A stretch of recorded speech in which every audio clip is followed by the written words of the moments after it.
Kisah akan berfokus kepada bapak-bapak pekerja kantoran bernama Jacob yang sayang terhadap istrinya bernama Louis dan anak lelaki kecilnya bernama Joshua. Namun naas di mana Jacob, istrinya, dan kedua pasang temannya bernama Tom dan Jennifer, mereka mengalami sebuah kecelakaan sepulang nongkrong di sebuah kafe hingga menyebabkan si Tom tewas.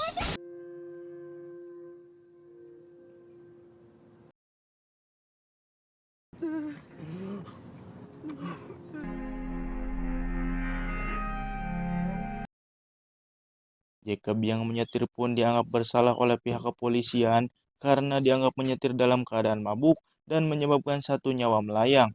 Oleh sebab itu Jacob harus dipenjara selama 1,5 tahun yang dimana sebelumnya Jacob sudah diperingati oleh pengacaranya bahwa kehidupan penjara sangatlah keras dan dirinya harus bersiap akan hal itu. Jacob yang mendengar hal itu pun langsung cemas dan ketakutan. Singkat cerita di mana Jacob tiba di dalam penjara bersama tahanan lainnya, di mana malamnya Jacob melihat seorang tahanan yang terlihat lemah sedang disiksa oleh tahanan lainnya.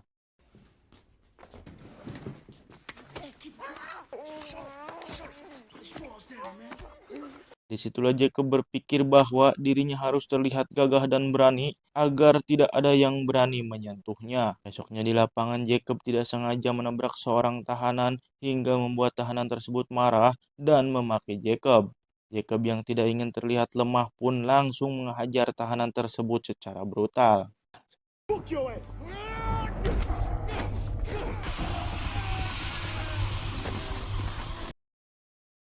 Sontak hal itu menarik perhatian seseorang paling berpengaruh bernama Bottle, lalu mengajak Jacob untuk bergabung ke dalam gengnya dan bekerja untuk Bottle. Demi menjaga reputasinya di dalam penjara, Jacob pun menyetujuinya dan mendapat tugas pertamanya, yaitu menerima narkocoy yang diselundupkan lewat makanan dari kantin, lalu memberikannya kepada Bottle.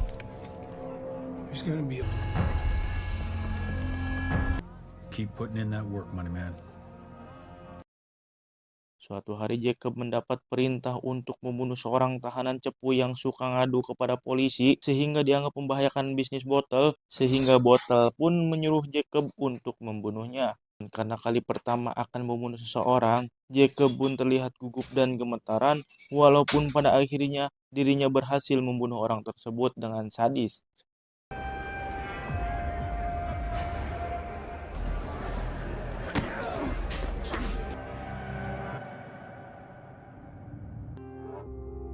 Nothing in between. Chosen to be a warrior. Dan dari kejadian inilah mental Jacob mulai terbentuk layaknya gangster sungguhan. Suatu hari terjadi kerusuhan antar geng di dalam penjara dan saat perkelahian berlangsung, Jacob yang melihat Herman akan ditusuk oleh musuh langsung berlari menyelamatkan Herman lalu menusuk musuh tersebut hingga meninggoy. Dengan begitu Herman menjadi respek dan merasa berhutang kepada Jacob karena telah menyelamatkan nyawanya. Namun naas di mana kejadian tersebut tersorot CCTV sehingga Jacob mendapat tambahan masa tahanan selama 6 tahun. Lalu Jacob menyuruh istri dan anaknya untuk melupakan dirinya. It's over. Forget I exist.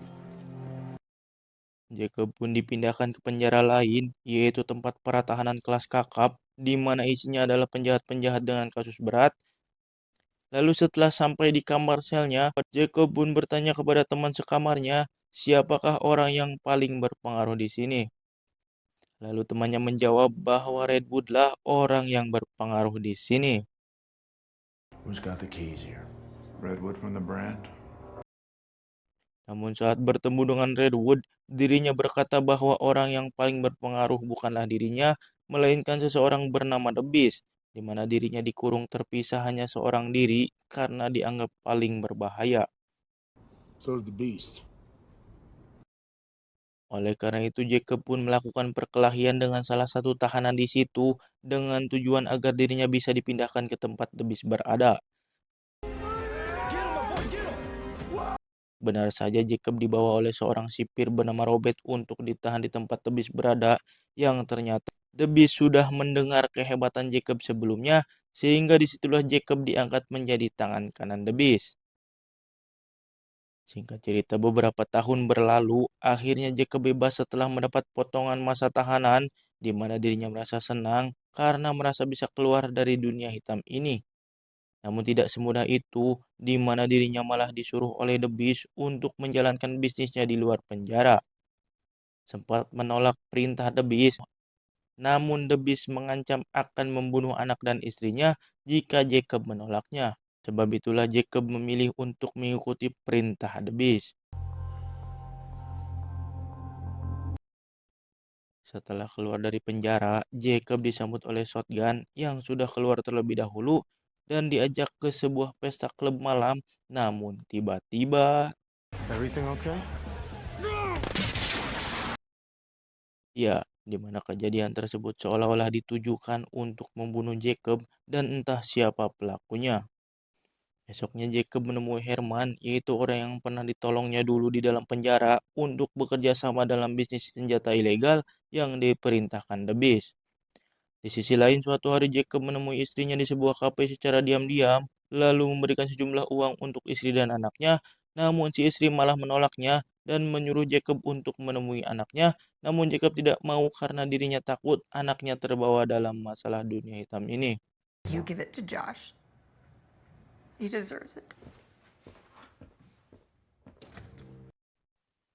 Namun esoknya si istri malah membawa anaknya Jacob untuk menemuinya, dan si anak yang sudah besar pun mengungkapkan kekecewaannya karena selama ini Jacob tak memberi kabar kepadanya, yang dimana sebenarnya tujuan Jacob tak lain adalah untuk melindungi anak dan istrinya. Just wasting the rest of your life, Dad? Jacob yang mulai merasa muak dengan semua ini pun berniat mengakhiri semua ini dengan diawali membeli pisau dan silet di warung Amaman. Lalu setelah itu dimulai dengan membunuh Shotgun yang ternyata dia adalah dalang di balik penembakan yang terjadi di klub malam karena dirinya merasa iri kepada Jacob yang diangkat menjadi tangan kanan The Beast.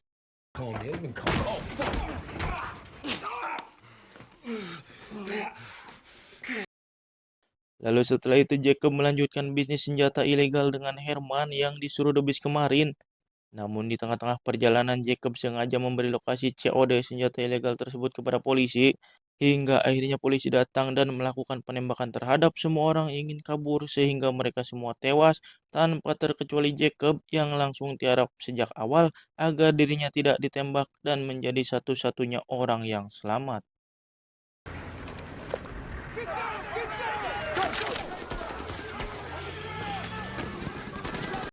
Pihak kepolisian pun berterima kasih kepada Jacob dan menawarkan untuk kebebasan hukuman atas pembunuhan yang ia lakukan terhadap Shotgun dengan syarat Jacob memberitahu semua bisnis ilegal milik The Beast. Namun Jacob menolaknya dan lebih memilih untuk dipenjara karena dirinya tahu jika tawaran itu diterima maka keselamatan keluarganya akan terancam. And you walk.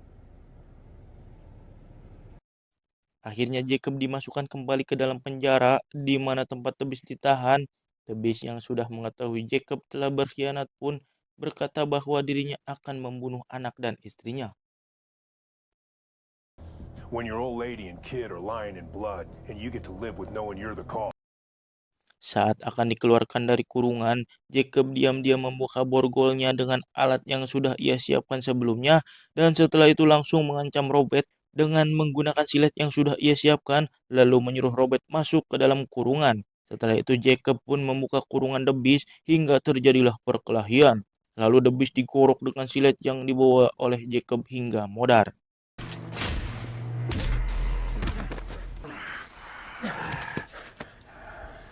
Setelah itu Jacob berkata kepada Robert yang ternyata selama ini selalu mendapat jatah uang bulanan dari The Beast untuk menutup mulut dengan memberikan kesaksian seolah-olah The Beast lah yang pertama menyerang Jacob dengan tujuan untuk menghindari hukuman mati, dan Jacob berjanji akan memberikan jatah 2 kali lipat yang biasa diberikan oleh The Beast kepadanya. Karena setelah ini, Jacob lah yang akan mengurus semua bisnis ini. Meskipun Jacob tahu dirinya harus mendekam seumur hidup di penjara, namun dirinya senang karena istri dan anaknya bisa hidup tenang di luar sana. Dan ya, film pun tamat. Endingnya sangat mantap. But most importantly,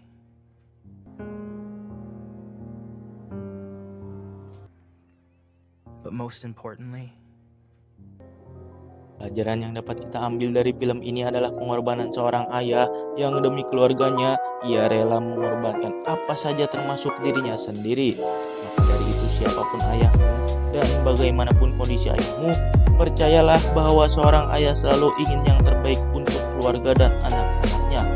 Mengambil pamit undur diri, sampai jumpa di video selanjutnya.